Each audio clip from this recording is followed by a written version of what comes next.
الحمد لله نحمده ونستعينه ونستغفره ونؤمن به ونتوكل عليه ونعوذ بالله من شرور أنفسنا ومن سيئات أعمالنا من يهده الله فلا مضل له ومن يضلله فلا هادي له ونشهد أن لا إله إلا الله وحده لا شريك له ونشهد أن سيدنا ومولانا محمدا عبده ورسوله صلى الله عليه وسلم أما بعد فأعوذ بالله من الشيطان الرجيم بسم الله الرحمن الرحيم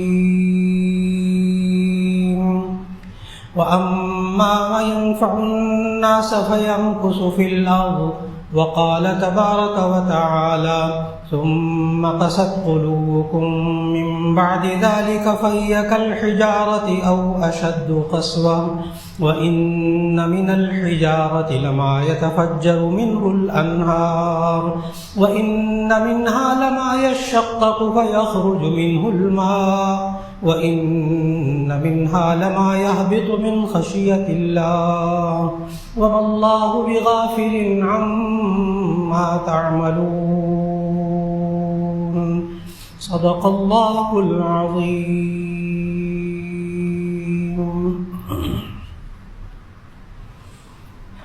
اللہ رب العزت انسانوں کا خالق ہے، اس کے مزاجوں کا بھی خالق ہے، سوچوں کا بھی خالق ہے. ہر انسان کی شکل مختلف ہوتی ہے، شکل سے پہچانا جاتا ہے. آپ کو ایئرپورٹ پر لاکھوں اربوں انسانوں میں امیگریشن پر آپ کو اترتے ہوئے صرف کیمرے میں دیکھ کر وہ آپ کو اربوں انسانوں سے ممتاز کر دیتا ہے. پھر اللہ نے اس انسان کی آنکھوں کو ایسا بنایا کہ ہر انسان کی آنکھوں کا بالکل رنگ اور اندر کا نظام مختلف ہے. چنانچہ اب ایئرپورٹس پر جب شکل نہیں ملتی پاسپورٹ سے یا ویزے کے کاغذ سے تو وہ آنکھوں کو چیک کرتے ہیں، پھر آنکھوں کو میچ کرتے ہیں، صرف آنکھوں کو، کہ ہر انسان کی آنکھوں کا اندر سے ساخت اس کی مختلف ہے. ہماری انگلیوں کے پورے مختلف، ایئرپورٹس پر وہ آپ سے انگلیاں رکھواتے ہیں، تھم امپریشن، اور اس سے پہچانتے ہیں. یہ اللہ نے بنائے، یہ انسان نے نہیں بنائے. یہ خود بخود ایسا نہیں ہوا، بلکہ انسان جب مر جائے گا، قیامت آئے گی، بعد میں دوبارہ جی اٹھے گا، تو اللہ تعالیٰ نے وہاں پھر پوروں کا ذکر کیا. سورۃ القیامہ میں لا اقسم بیوم القیامہ ولا اقسم بالنفس اللوامہ ایحسب الانسان ان لن نجمع عظامہ بلا قادرین علی ان نسوی بنانہ. یہ انسان سمجھتا ہے کہ قیامت میں جب دوبارہ جی اٹھیں گے تو ہم اس کی ہڈیاں دوبارہ نہیں، گوشت نہیں چڑھا سکیں گے، اس کا جسم دوبارہ نہیں بنا سکیں گے. اللہ بلا قادرین علی ان نسوی بنانہ، بلکہ ہم اس پر بھی قادر ہیں کہ اس کے پوروں کو وہی پورے جو دنیا میں ہوتے تھے دوبارہ پیدا کر کے دکھائیں. یہ اللہ دوبارہ پیدا کرے گا. اتنا اللہ نے ہر انسان کو مختلف بنایا. انسان کی سوچ بھی مختلف ہے، مزاج بھی مختلف ہے، چاہتیں بھی مختلف ہیں، رویے بھی مختلف ہیں. لیکن ان میں سے کون سے انسان اچھے ہوتے ہیں، کون سے انسان برے ہوتے ہیں؟ یعنی انسان برا نہیں ہوتا اصل میں. ہمارے بزرگ سارے یہی سمجھاتے ہیں، کوئی بڑے سے بڑا گناہ گار ہو تو اس کی ذات سے نفرت نہ کرو، اس کے گناہ سے نفرت کرو. سارے بزرگ یہی سمجھاتے ہیں. کوئی بھی انسان کتنی بڑی غلطی ہو جائے، اس انسان کی ذات کو سے نفرت مت کرو، اس کی غلط بات سے نفرت کر لو. بالکل اسی طرح انسان کو جب برا کہا جائے تو انسان برا نہیں، انسان تو بہترین ساخت میں اللہ نے پیدا کیا ہے. اور اللہ نے سورہ والتین کے اندر 4 چیزوں کی، والتین والزیتون وطور سینین وہذا البلد الامین، 4 چیزوں کی قسم کھا کے یہ بات کہی ہے، تاکہ اس لیے کہ جب میں انسان کی برائیاں جب آگے بیان کرنے لگوں نا، کیونکہ آج کا جو موضوع ہے نا وہ یہ ہے کہ ہم معاشرے کے زہریلے انسانوں سے کیسے بچیں۔ تلخ موضوع ہے، کڑوا موضوع ہے، لیکن قرآن و سنت کی روشنی میں ہم نے سمجھنا ہوگا، کیونکہ ہم معاشرے میں گھروں میں بھی تنگ ہیں، کاروباری اداروں میں تنگ ہیں، معاشرے میں، رشتہ داروں میں، پھر ہم کیسے بچنے کی کوشش کریں اور ہم اچھے انسان کیسے بنیں۔ تو جب وہ باتیں بتاؤں گا تو اس سے پہلے ذہن بنا دوں کہ اللہ نے انسان کو بہترین خوبصورت ترین ساخت پہ پیدا کیا، 4 چیزوں کی قسمیں کھائیں، والتین والزیتون وطور سینین وہذا البلد الامین، انجیر کی قسم، زیتون کی قسم، طور سینا کی قسم، کوہ طور کی قسم، وہذا البلد الامین، اور اس مکے کے شہر کی قسم۔ 4 قسمیں کھا کے اللہ نے کہا لقد خلقنا الانسان فی احسن تقویم، کہ اللہ نے انسان کو بہترین خوبصورت ترین ساخت میں پیدا کیا ہے۔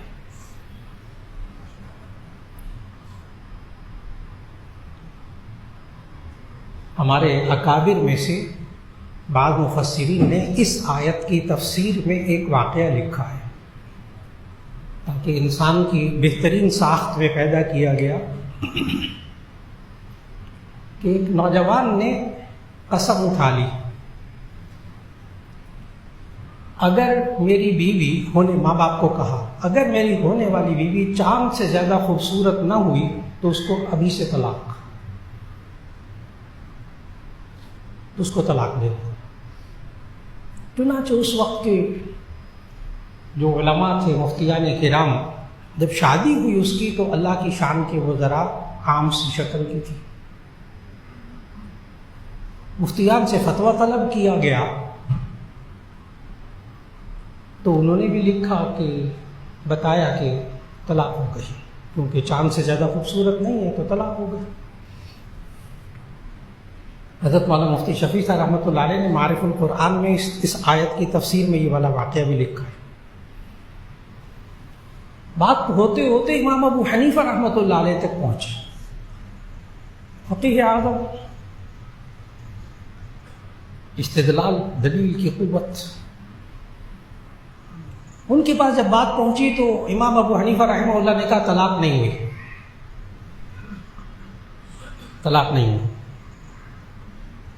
اور دلیل میں یہ والی آیت پیش کی، والتین والزیتون وطور سینین وہذا البلد الامین لقد خلقنا الانسان فی احسن تقویم، کہ اللہ نے 4 چیزوں کی قسم کھا کر کہا ہے کہ انسان کو بہترین خوبصورت ترین احسن خوبصورت ترین ساخت میں پیدا کیا ہے، لہذا انسان جیسا بھی ہو وہ پوری کائنات میں سب سے زیادہ خوبصورت ہے۔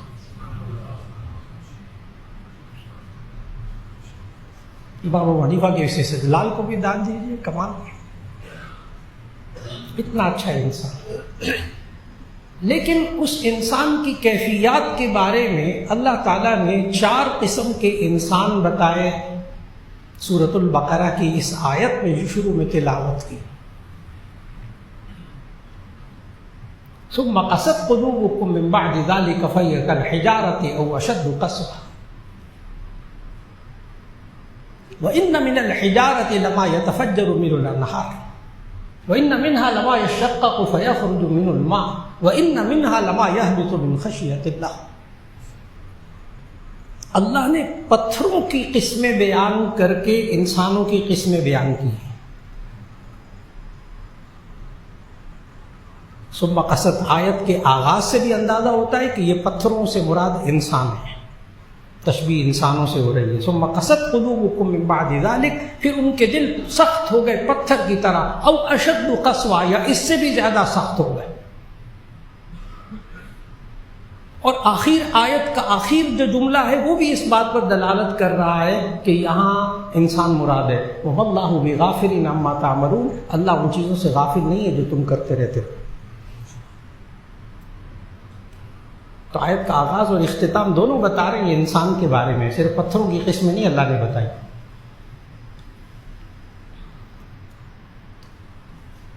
ایک تو اللہ نے قسم بتائی پتھروں کی، ثم قست قلوبکم من بعد ذلک، پھر اس کے بعد ان کے دل پتھر کی طرح سخت ہو گئے. فَهِيَ كَالْحِجَارَةِ أَوْ أَشَدُّ قَسْوَةً، وہ پتھروں کی طرح ہو گئے یا اس سے بھی زیادہ سخت. یہ جو پتھر دل انسان ہوتا ہے اس کے اندر ہمدردی نہیں ہوتی، اس کے اندر دکھ کا احساس، دوسروں کے ساتھ محبت نہیں ہوتی. اس کو دوسرے انسانوں کو دکھ پہنچانے میں مزہ آتا ہے، دوسرے انسانوں کو تکلیف میں دیکھ کر مزہ آتا ہے، دوسرے انسانوں کو ذلیل کر کے مزہ آتا ہے، ذلت پہنچا کے مزہ آتا ہے، اس کی عزت تباہ کر کے مزہ آتا ہے، اس کے مال کو نقصان پہنچا کر مزہ آتا ہے. یہ جتنے جملے عرض کر رہا ہوں سب کی مثالیں عرض کروں گا ہمارے معاشرے کے اندر.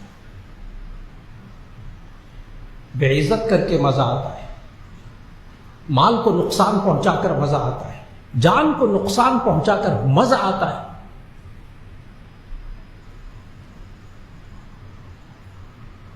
بڑی بڑی ہمارے دنیا میں مثالیں ہیں. گھروں کے اندر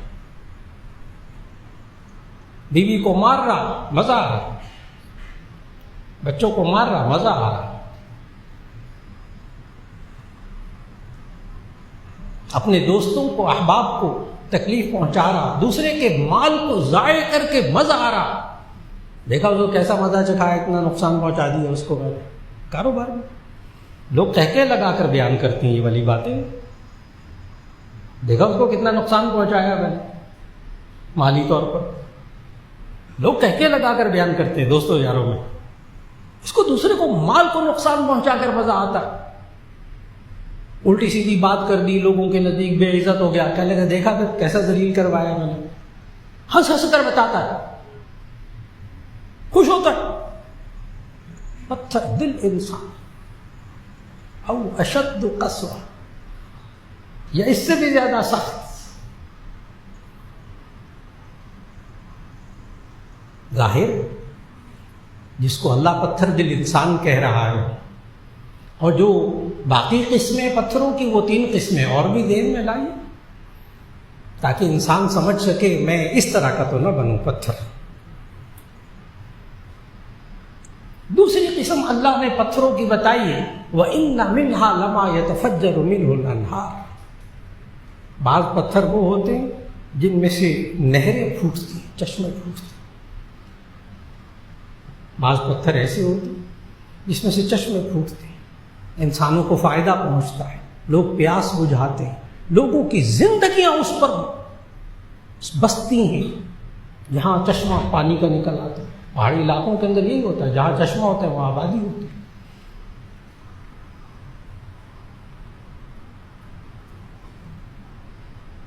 یہ آب زمزم بھی اسی طرح زمین کی سطح میں پتھروں اور ریت کے ذرات میں سے پانی آج تک نکل رہا ہے. آپ کے پہاڑی علاقوں کے اندر وَإِنَّ مِنْهَا لَمَا يَتَفَجَّرُ مِنْهُ الْأَنْهَارُ، ایک وہ ہوتے بعض پتھر جو پھوٹتے ہیں، ان میں سے پانی پھوٹ پڑتا ہے خود بخود. ویسے ہم خود بخود ہی کہتے ہیں، کرنے والا اللہ ہوتا ہے. سائنس میں بھی یہی پڑھایا جاتا ہے، خود بخود ایسا ہوتا ہے. یوں ہوتا ہے، وہ ہوتا ہے، بیج بوتا ہے انسان، فرٹیلائزیشن ہوتی ہے، پھر اس میں سے پودا نکلتا ہے، پھر یوں ہوتا ہے، پھر یوں ہوتا ہے، پھر یوں ہوتا ہے، پھر اس میں پھل لگتا ہے، پھر پھول لگتے ہیں. سائنس اس طرح پڑھاتی ہے. تو سائنس کا سارا چیپٹر پڑھنے کے بعد نا ایسا ہوتا ہے، ایسا کرتے ہیں، ایسا کرتے ہیں، ایسا کرتے پڑھاتے رہے. آخر میں کہتے ہیں یہ سب کچھ اللہ کرتا ہے تو وہ سارا اسلام بن جائے گا، وہ پورا چیپٹر اسلام بن جائے گا، وہ پورا سبق اسلام بن جائے گا. صرف یہ آخر میں کیا کہیں یہ سب کرنے والا اللہ ہے. تو بعض پتھر تو ایسے ہوتے ہیں جن میں سے پانی پھوٹتا ہے، آپ کو فوراً سمجھ میں آ گیا. کچھ لوگ معاشرے میں ایسے بھی ہوتے ہیں جو خلق خدا کو فائدہ پہنچاتے ہیں، ہر وقت یہ سوچتے رہتے ہیں میری ذات سے دوسرے کو فائدہ کیسے پہنچے گا، اپنا وقت لگاتے ہیں، اپنا مال لگاتے ہیں، اپنی جان لڑاتے ہیں لوگوں کے فائدے کے لیے۔ بعض لوگوں کو سمجھ نہیں آتا کہ آپ کو کیا ملتا ہے، کبھی بیوی بھی کہہ دیتی یہ آپ سارا مال جو ہے اپنے بہنوں کو بھائیوں کو کیوں دیتے رہتے، کبھی انہوں نے پوچھا نہیں، کبھی آپ کا خیال نہیں کیا، کبھی کچھ نہیں کیا، کبھی سلام کرنے نہیں آتے، پچھلے سال آپ بیمار ہو گئے تھے آپ کو پوچھنے بھی نہیں آئے تھے، اور آپ پیسے سارے مال اٹھاتے ہی جاتے۔ تو انسان اس وقت صرف ایک جواب ہوتا ہے کہ اس کا بدلہ مجھے آخرت میں ملے گا، میں دنیا کے لیے نہیں کر رہا۔ اب دوسری قسم پتھروں کی جس سے چشمے پھوٹتے ہیں، جس سے انسان فائدہ اٹھاتے ہیں، اور پھر اس کے بعد اللہ نے تیسری قسم بتائی، وَإِنَّ مِنْهَا لَمَا يَتَفَجَّرُ مِنْهُ الْأَنْهَارُ، اور تیسری قسم وَإِنَّ مِنْهَا لَمَا يَشَّقَّقُ فَيَخْرُجُ مِنْهُ الْمَاءُ، بعض پتھر ایسے ہوتے ہیں کہ جب ان کو چیرا جائے، پھاڑا جائے، بور کیا جائے تو اس میں سے پانی نکلتا ہے، خود بخود نہیں نکلتا، آپ محنت کرتے ہیں اس پر تو ان پتھروں سے پانی نکلتا ہے، پھر لوگ اس سے فائدہ اٹھاتے ہیں۔ بعض لوگ وہ ہیں جن کا مزاج ہوتا ہے دوسرے کو فائدہ پہنچانا، ان کا دل دکھتا ہے اگر کوئی انسان تکلیف میں ہو، ان کا دل دکھتا ہے اگر کسی انسان کو نقصان پہنچے، وہ بے چین ہو جاتے ہیں دوسرے کے دکھ کو، دوسرے کے غم کو دیکھ کر۔ ایک وہ ہوتے اور ایک وہ ہوتے جو ہوتے تو بیچارے اسی طرح کے ہیں، لیکن جب ان کو ترغیب دی جائے، ان کو سمجھایا جائے، ان کی اصلاح کی جائے تو پھر وہ معاشرے کے مفید انسان بن جاتے۔ پہلے ہر وقت بیوی سے لڑتا رہتا تھا، اب بزرگوں سے تعلق قائم ہوا، اب اصلاح کے بعد بیوی سے لڑنا بند کر دیا۔ پہلے حرام کماتا تھا، رشوت لیتا تھا، جوا کھیلتا تھا، شراب پیتا تھا، پھر بزرگوں سے تعلق ہوا، اصلاح ہو گئی۔ وَإِنَّ مِنْهَا لَمَا يَشَّقَّقُ فَيَخْرُجُ مِنْهُ الْمَاءُ، بعض تیسری قسم پتھر کے وہ ہوتے ہیں کہ جب ان کو چیرا جائے تو اس میں سے پانی پھوٹ پڑتا ہے۔ جس انسان کا تعلق کسی بزرگ سے قائم ہو جائے نا، اصلاح والا تعلق، تو ایسی صورت کے اندر وہ انسان اپنی زندگی کے چند سال پہلے دیکھے اور اب دیکھے تو آسمان زمین کا فرق ہو جاتا ہے۔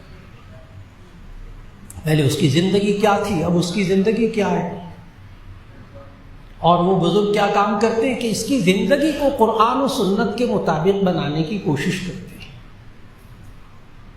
یہی حال اپنے بچوں میں بھی، بچوں اور بچیوں کو بھی نا ان چار پتھروں پہ رکھ کر سوچئے گا جو اللہ نے بیان کیے نا قسمیں۔ بعض بچے ہوتے ہیں جو فطرتاً نیک ہوتے ہیں، ماں باپ کا خیال کرنے والے ہوتے ہیں۔ نمبر 2، بعض وہ ہوتے تو نہیں ایسے، لیکن آپ تربیت کرتے ہیں، سمجھاتے ہیں، بجھاتے ہیں، کہتے رہتے ہیں، ترغیب دیتے ہیں، ماحول بناتے ہیں، تو ایسی صورت میں وہ بھی لائن پر آ جاتے ہیں۔ یہ تیسری قسم۔ اور چوتھی قسم اللہ نے بتائی وَإِنَّ مِنْهَا لَمَا يَهْبِطُ مِنْ خَشْيَةِ اللَّهِ، بعض پتھر وہ ہوتے ہیں جو اللہ کے خوف سے، اللہ کی خشیت سے گر پڑتے ہیں، یعنی وہ عاجزی انکساری کے ساتھ زندگی گزارتے، نقصان نہیں پہنچاتے۔ آپ پتہ ہے ایسے لوگوں کے لیے کیا لفظ بولتے ہیں؟ کہتے نہیں یار وہ تو بڑا بے ضرر قسم کا بندہ ہے، وہ بڑا بے ضرر قسم کا بندہ ہے۔ کیا مطلب؟ اگر کوئی کسی کام نہیں آتا، کوئی کام کسی جوگا نہیں ہے، کچھ نہیں کرتا، اور معاشرے میں بھی اس کا کوئی رتبہ نہیں ہے، اور تنگ بھی کسی کو نہیں کرتا، نقصان بھی نہیں پہنچاتا، فائدہ بھی نہیں پہنچاتا، لیکن نقصان بھی تو نہیں پہنچاتا، فلاں بندہ بڑا بے ضرر قسم کا ہے، اللہ لوگ کے بڑا عاجزی انکساری سے اپنا وقت گزار لیتا ہے۔ یہ بھی ایک قسم ہے پتھروں کی۔ وَإِنَّ مِنْهَا لَمَا يَهْبِطُ مِنْ خَشْيَةِ اللَّهِ، ٹھیک ہے اس سے چشمے تو نہیں پھوٹتے ان پتھروں سے، ٹھیک ہے ان پتھروں سے ان کو چیرا بھی جائے تب بھی محنت بھی کی جائے تو کچھ نہیں ملتا، لیکن کچھ پتھر ایسے ہوتے ہیں جو خوف خدا سے گر پڑتے ہیں، ان کے اندر خوف خدا تو ہوتا ہے، یہ انسان بھی دوسروں کے لیے نقصان دہ نہیں ہوتا۔ اللہ تعالیٰ نے قرآن مجید میں انسان کے بارے میں ایک انسان اشرف المخلوقات نیک کام کرے تو فرشتوں سے آگے بڑھ جائے، حالانکہ فرشتوں کے اندر گناہ کرنے کی صلاحیت نہیں ہوتی، فرشتے گناہ کر ہی نہیں سکتے۔ فرشتے کی ملائک کی تعریف یہی ہے، اللہ نے نور سے ایک ایسی مخلوق بنائی ہے جس میں گناہ کا مادہ نہیں ہے، اور اللہ نے ان کو اپنی عبادت کے لیے پیدا کیا ہے۔ یہ علم العقائد میں ملک کی فرشتے کی تعریف بیان کی جاتی ہے، اس کی ڈیفینیشن کہ اللہ نے نور سے ایک مخلوق بنائی ہے اپنی عبادت کے لیے، جس کے اندر گناہ کا مادہ نہیں، گناہ کرنے کا اختیار ہی نہیں۔ انسان کبھی کبھی سوچتا ہے کہ انسانوں سے تو گناہ ہو سکتے ہیں نا، گناہوں سے معصوم صرف انبیاء علیہ السلام، گناہوں سے معصوم صرف انبیاء علیہ السلام، باقی سب سے گناہ ہو سکتے ہیں، توبہ اور استغفار کا دروازہ کھلا۔ لیکن یہ جو فرشتے ہیں یہ کبھی زندگی میں گناہ کرتے ہیں، اور انسان کبھی گناہ کر لیتا ہے، کبھی اچھے کام کرتا ہے، توبہ اور استغفار کر لیتا ہے، پھر یہ فرشتوں سے آگے کیوں بڑھ جاتا ہے؟ اس کو تھوڑا سا سمجھنا ہوگا، تاکہ پتھروں کی چاروں قسموں سے اگر انسان اپنے آپ کو بہترین پتھر بنانا چاہے تو ایسی صورت میں کس طرح کیا کرے گا۔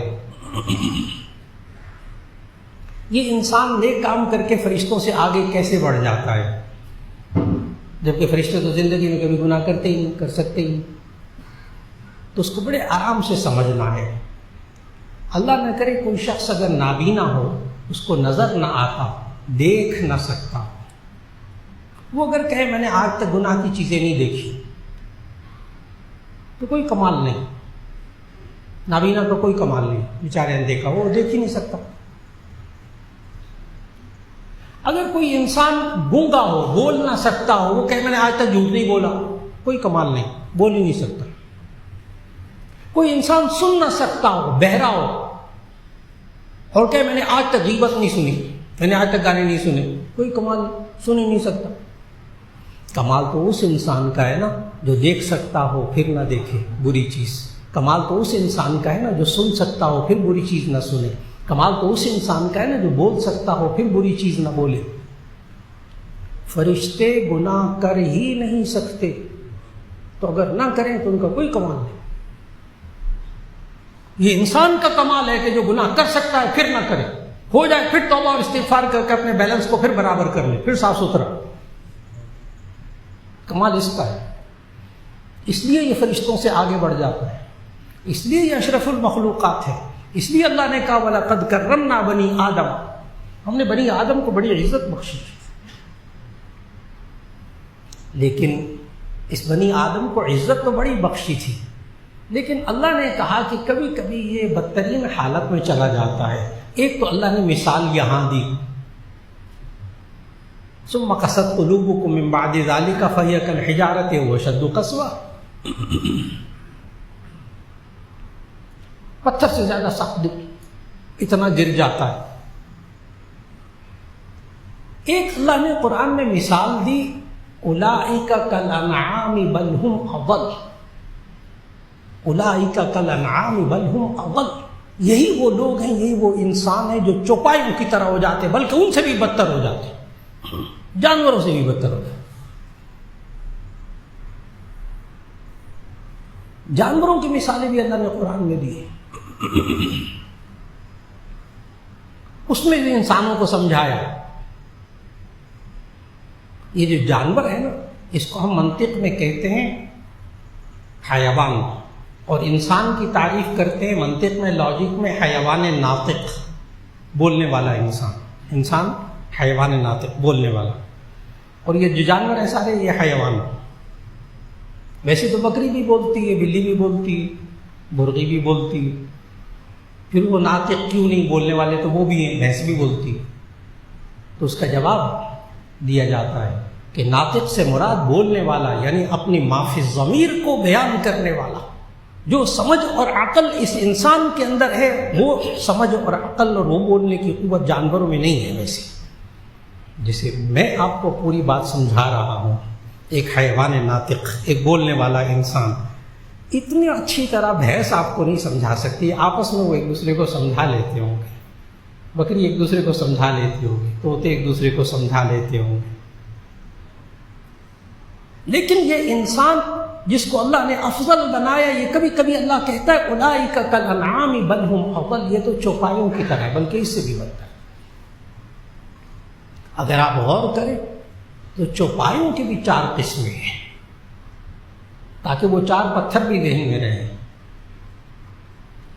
بعض چوپائے ایسے ہوتے ہیں جو صرف اپنا فائدہ سوچتے ہیں اور اس سے لوگ فائدہ اٹھا لیتے ہیں۔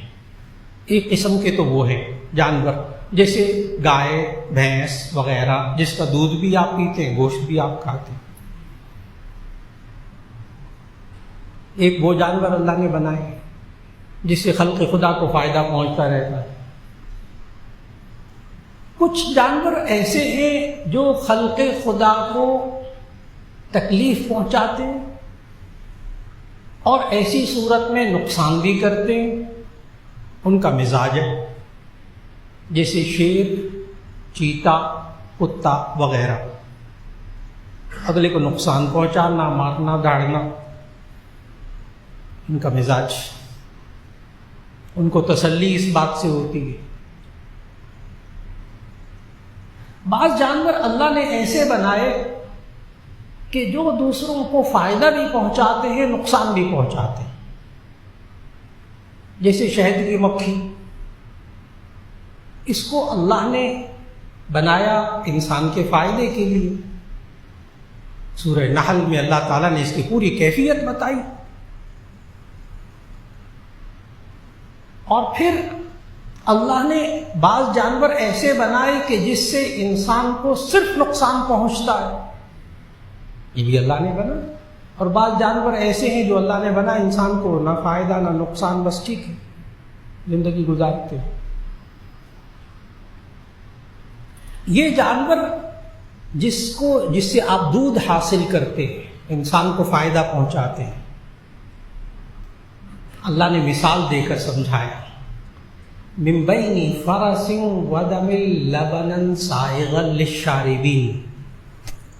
گائے اور بھینس کو اللہ نے اندر کا نظام بتایا کہ یہ وہ اللہ ہے جو گوبر اور خون کے درمیان، من بین فرس ودم، گوبر اور خون کے درمیان سے، لبنا خالصا سائغا للشاربین، وہ دودھ جو کہ پینے والوں کو بڑا مزہ دیتا ہے، وہ اللہ پیدا کر کے دکھاتا ہے۔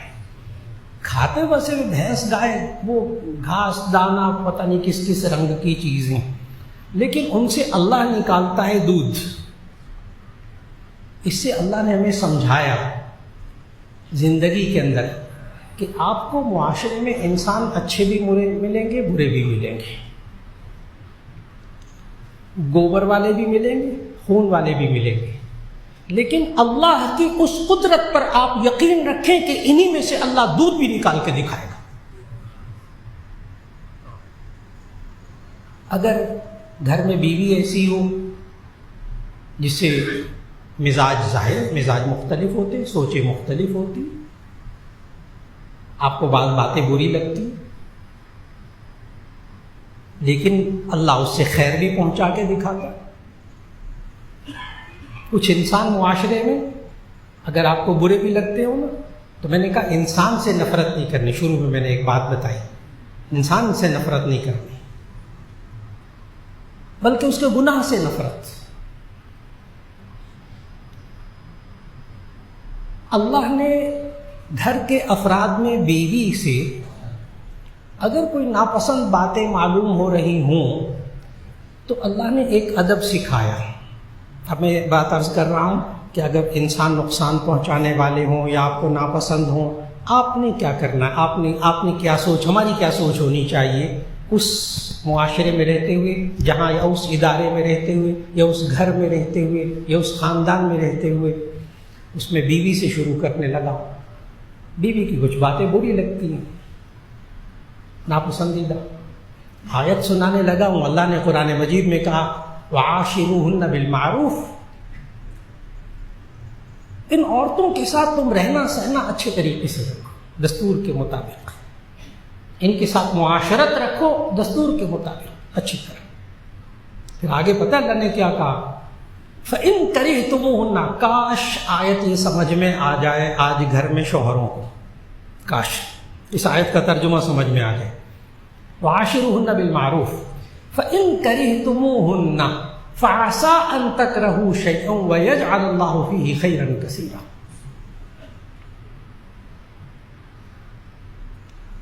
اللہ نے کہا عاشرون بالمعروف، ان عورتوں کے ساتھ اچھا سلوک کرو۔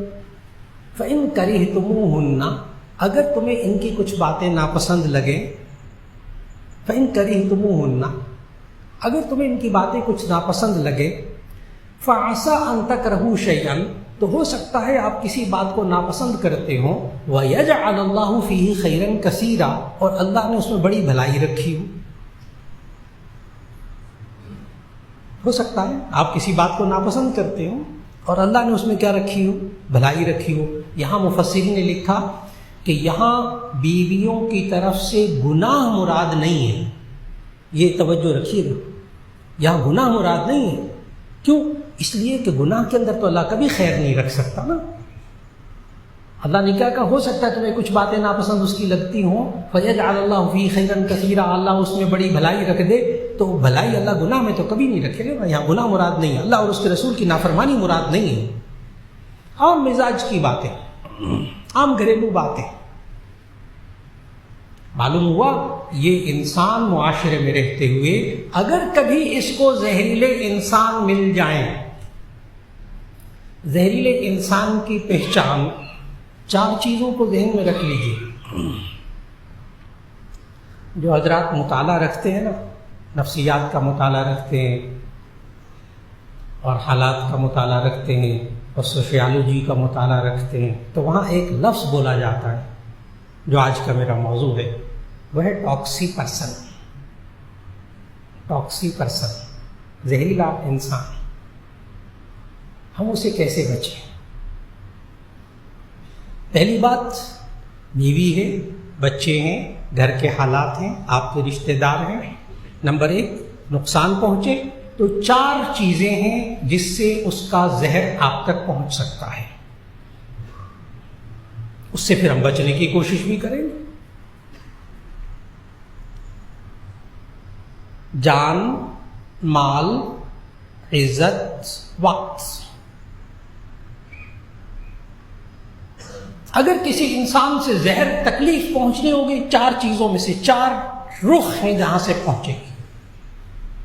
نمبر 1، جان، یا تو وہ جان کو نقصان پہنچانے کی کوشش کرے گا، یا تو ایسا انسان ہوگا جس سے جان کا نقصان ہو رہا ہوگا۔ نمبر 2، مال کا نقصان ہو رہا ہوگا،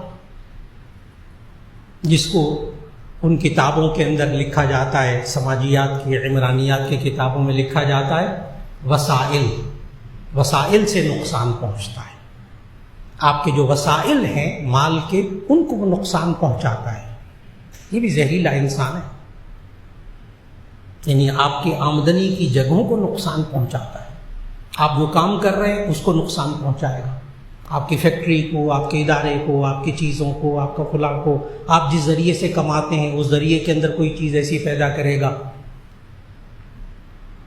یا جان کو نقصان پہنچائے گا یا مال کو نقصان پہنچائے گا۔ نمبر 3، یا عزت و آبرو کو نقصان پہنچائے گا۔ نمبر 4، جو وقت کو ضائع کرے گا۔ ذہن اچھی طرح یاد رکھ لیجیے گا، بعض لوگ ہوتے دوسرے انسان کا صرف وقت برباد کرتے، نہ جان کو نقصان پہنچاتے ہیں، نہ مال کو نقصان پہنچاتے ہیں، نہ عزت آبرو کو نقصان پہنچاتے ہیں، صرف وقت ضائع کرتے۔ آ جائیں گے، بیٹھ جائیں گے، وقت ضائع کریں گے، آپ کو الجھائیں گے ایسی باتوں کے اندر جس میں وقت ضائع ہوگا۔ اگر آپ حضرات ناراض نہ ہو تو ایک جملہ عرض کر دوں، یہ جو آخری میں نے کہا نا وقت ضائع کرنے والا، یہ بھی دشمن ہوتا ہے، یہ بھی زہر پہنچاتا ہے، اس کا زہر بھی انسان کو تباہ کرتا ہے۔ تو میں نے اس لیے ناراضگی کی معافی مانگ لی کہ وہ موبائل کو سوچئے گا، یہ کہیں ہمارے وقت کو ضائع تو نہیں کرنا، 2 گھنٹے، 2.5، 3 گھنٹے سوشل میڈیا، فلاں اسکرین سے نظر ہٹ ہی نہیں رہی، پتہ ہی نہیں لگا۔ ویسے دین کی بات سننی ہو یا کوئی اچھا کام کرنا ہو، اس میں وقت ہو، تنگ آ جاتا ہوں مولانا، میں تو 5-10 منٹ سے زیادہ تلاوت کرتا ہوں، تنگ آ جاتا ہوں، تھک جاتا ہے، تلاوت کرنے سے بھی تھک جاتا ہے، نماز پڑھنے سے بھی تھک جاتا ہے، 2.5-3 گھنٹے موبائل کی اسکرین پہ نظریں جمانے سے تھکتا ہے۔ زہر جو انسان کو نقصان پہنچا رہا ہے۔ یہ 4 چیزیں ہیں جن سے انسان، 4 رخ ہیں جن سے زہریلا انسان نقصان پہنچاتا ہے۔ یا وقت برباد کرے گا، سمجھ لیں وہ آپ کا دوست نہیں، اچھا دوست نہیں ہے۔ جو انسان مال کو نقصان پہنچائے اس کے زہر سے بچیے، جو جان کو نقصان پہنچائے زہر سے بچیے، جو عزت و آبرو کے در پہ ہو جائے بچیے۔ اور اس بچنے کا تقوی، ذریعہ تقوی، بعض حضرات حضرت عمر رضی اللہ تعالیٰ عنہ کی طرف منسوب کرتے ہیں، بعض حضرت علی کی طرف منسوب کرتے ہیں ایک بات کو، کہ ان سے کسی نے پوچھا کہ یہ تقوی کیا ہوتا ہے؟ اب میں عرض کر رہا ہوں ہم کیسے زندگی گزاریں ان زہریلے انسانوں کے اندر رہتے ہوئے، ان کانٹوں کے اندر رہتے ہوئے۔ تو کسی نے پوچھا ان بزرگ سے، حضرت عمر یا حضرت علی، دونوں کی طرف کتابوں میں لکھا ہوا کہ تقوی کس کو کہتے ہیں؟ تو انہوں نے آگے سے سوال کیا کہ اگر خاردار راستہ ہو، خاردار کانٹوں والا، ادھر بھی جھاڑیاں ادھر بھی جھاڑیاں، تو آپ دونوں طرف اگر خاردار کانٹے ہوں، جھاڑیاں ہوں، تو آپ کیسے چلتے ہیں اس کے درمیان سے راستے میں؟ تو ان صاحب نے کہا جی بس میں اپنے کپڑوں کو سمیٹ کر کہیں الجھ نہ جائے میں گزر جاتا ہوں۔ حضرت عمر رضی اللہ تعالیٰ نے فرمایا کہ تقوی اسی کو کہتے ہیں، تقوی اسی کو کہتے ہیں۔ یہ جو خاردار جھاڑیاں ہیں، آپ نے جانا ہے نا، منزل پار کرنی ہے، راستہ یہی ہے نا، دائیں بائیں خاردار جھاڑیاں ہے نا، ذرا اپنے دامن کو بچا کے گزر جائیے۔ قدم قدم پہ ایسے انسان ملیں گے جو وقت ضائع کریں گے یا مال ضائع کریں گے، یا آپ کی جان کے در پہ ہوں گے یا مال کو نقصان پہنچا کے در پہ ہوں گے۔ آپ نے چلنا ہے نا، زندگی گزارنی ہے، بس اسی طرح دامن کو بچا کے، کانٹوں میں الجھنے سے بچا کے گزر جائیے۔ یہی زندگی ہے، یہی زندگی ہے۔ حضرت عمر رضی اللہ تعالیٰ عنہ کے بارے میں نا، جب وہ خلیفہ تھے، امیر المؤمنین تھے، یکم محرم کو حضرت عمر رضی اللہ تعالیٰ عنہ کا بھی یوم شہادت بھی آ رہا ہے۔ حضرت عمر رضی اللہ تعالیٰ عنہ کے بارے میں ایک بدو سے کسی نے پوچھا کہ یہ آپ کا خلیفہ کیسا ہے، امیر المؤمنین یہ خلیفہ کیسا ہے؟ سوچئے گا اچھا انسان کون سا ہوتا ہے، زہریلا انسان کون سا ہوتا ہے؟ یہ حضرت عمر جو خلیفہ ہے کیسا خلیفہ ہے؟ تو بدو جو ہوتے ہیں نا، وہ عربی بڑی فصیح عربی، بڑی صاف سوچ والے ہوتے ہیں، سیدھی بات کرنے والے ہوتے ہیں۔ اس نے حضرت امیر المؤمنین حضرت عمر رضی اللہ تعالیٰ عنہ کے بارے میں کہا، امیرنا لا یخدع ولا یخدع۔ بس بدو نے سیدھی سی بات، صاف سی بات، آسان سی بات پورے امیر المؤمنین کی زندگی بیان کر دی ایک جملے میں۔ کہا امیرنا لا یخدع ولا یخدع۔ غور کیجئے گا ہمیں کیسے زندگی گزارنی ہے۔ امیرنا لا یخدع ولا یخدع، ہمارا جو امیر ہے وہ اتنا اچھا شریف ہے کہ دھوکہ دیتا نہیں، لا یخدع دھوکہ دیتا نہیں، ولا یخدع اور اتنا ہوشیار ہے کہ دھوکہ کھاتا نہیں۔ بات مکمل ہو گئی۔ کوئی بندہ کسی ادارے کا سربراہ ہو نا، کسی ڈپارٹمنٹ کا سربراہ ہو، گھر کا سربراہ ہو، ملک کا سربراہ ہو، اس کو امیر المؤمنین حضرت عمر رضی اللہ تعالیٰ عنہ والی یہ والی خوبی اپنے اندر پیدا کرنی چاہیے، لا یخدع، اتنا شریف، اتنا نیک کہ دھوکہ دیتا نہیں، اور ولا یخدع، اور اتنا ہوشیار، اتنا چوکنا، اتنا جاگتے رہنے والا کہ لا یخدع دھوکہ کھاتا نہیں۔ یہ انسان جو زہریلے انسان معاشرے میں ہوتے ہیں ان سے دھوکہ نہ کھائے، دھوکہ نہ کھائے۔ اگر ایک دفعہ دھوکہ کھا لیا دوبارہ نہ کھائے، ایک دفعہ دھوکہ کھا لیا دوبارہ نہ کھائے۔ زندگی گزارنے کا سلیقہ، اور یہ بات نبی کریم صلی اللہ علیہ وسلم نے خود سمجھائی۔ محتاط انسان، غزوہ بدر، پہلے غزوہ بدر ہوا پھر غزوہ احد ہوا۔ غزوہ بدر میں ایک شاعر وہ مسلمانوں کے خلاف مشرک شاعر تھا، مسلمانوں کے خلاف شعر کہتا تھا، بھڑکاتا تھا جنگ کے لیے لوگوں کو۔ غزوہ بدر میں وہ پکڑا گیا، گرفتار ہو گیا، نبی صلی اللہ علیہ وسلم کے سامنے آیا تو رونا دھونا شروع کیا، میرے چھوٹے چھوٹے بچے ہیں، بیوی، معاف کرتے ہیں مجھے۔ نبی صلی اللہ علیہ وسلم نے اس کو معاف کر دیا، چلا گیا۔ اس کے بعد غزوہ احد ہوا، پھر اس نے وہی حرکتیں کر دی، پھر وہی اشعار ہوئی، مسلمانوں کے خلاف بھڑکانا اور یہ سب کچھ شروع کر دیا۔ اللہ کی شان، غزوہ احد میں پھر پکڑا گیا۔ جب غزوہ احد میں پھر گرفتار ہو گیا، پھر وہی شروع، نبی صلی اللہ علیہ وسلم کے سامنے، او میرے چھوٹے چھوٹے بچے، مجھے چھوڑ دے، آپ نے نہیں کر پایا، اب نہیں کروں گا۔ اس وقت نبی صلی اللہ علیہ وسلم نے ایک جملہ ارشاد فرمایا جو ہمیں زندگیوں میں سبق اس سے رکھنا چاہیے۔ نبی صلی اللہ علیہ وسلم نے فرمایا، بہت کمال کا جملہ، فرمایا لا یلدغ المؤمن من جحر واحد مرتين۔ غور کیجیے گا جملے پر، کیا نبی صلی اللہ علیہ وسلم نے فرمایا؟ لا یلدغ المؤمن من جحر واحد مرتين، ایک مؤمن کو ایک سوراخ سے 2 دفعہ نہیں ڈسا جا سکتا۔ ایک مؤمن کو ایک سوراخ سے 2 دفعہ نہیں ڈسا جا سکتا۔ تم نے پہلے بھی دھوکہ دیا، بچ کے چلے گئے تھے، اب نہیں۔ پھر نبی صلی اللہ علیہ وسلم نے اس کو نہیں چھوڑا، پھر نہیں چھوڑا۔ کس حد تک ہم انسانوں کو معاف کریں، کس حد تک کیسے چلے زندگی میں زہریلے انسانوں سے بچ کے، اور ہم اگر اپنے آپ کو ایک اچھا انسان بنانا چاہیں تو کیسے بنائیں؟ 4 چیزوں میں محتاط ہو جائیں۔ نمبر 1، کسی کا وقت برباد نہ کریں۔ نمبر 2، کسی کی جان کو نقصان نہ پہنچائیں۔ نمبر 3، ہم کسی کے مال کو نقصان نہ پہنچائیں۔ نمبر 4، ہم کسی کی عزت و آبرو کو نقصان نہ پہنچائیں۔ یہ باتیں نبی صلی اللہ علیہ وسلم نے سمجھائی ہیں۔ کل المسلم علی المسلم حرام دمہ ومالہ وعرضہ۔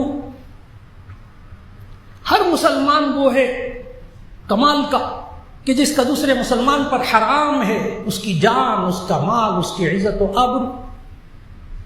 اور بیکار وقتوں میں، بیکار چیزوں میں اپنے وقت کو ضائع نہ کیجیے۔